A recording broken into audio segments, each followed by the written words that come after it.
The other story that really strikes me is the story of this football coach, athletic director, who responded to this. And by all accounts, from students that were coming out and telling their stories, this guy literally put himself in harm's way to literally shield students from gunfire. That is the definition of a true hero. But clearly, even part of a security response team he may have been part of, he wasn't armed. And you can have the bravest unarmed man, the strongest, bravest unarmed man, is no match for an evil wolf with a gun.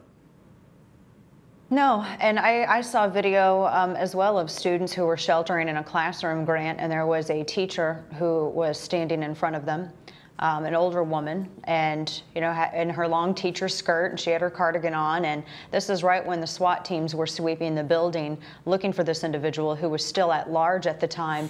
And when they busted through the door, there was that split second where you knew what was happening, but the class and the teacher didn't know what was happening.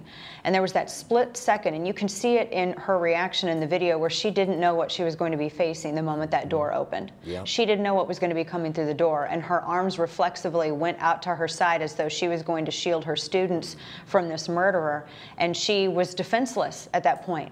And I watched that, and I never want anyone, Grant, and I say this, as a parent, you see your kids in everyone, and you see your kid's situation in every other situation.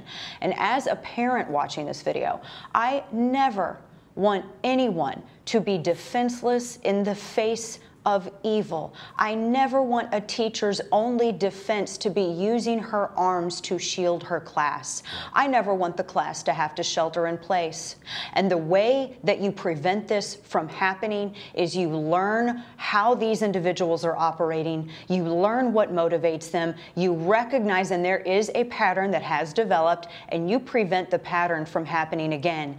And you make it to where students are safe. And just as you were talking about, these questions all need to be answered. Yep. Dana, the door system, all of this.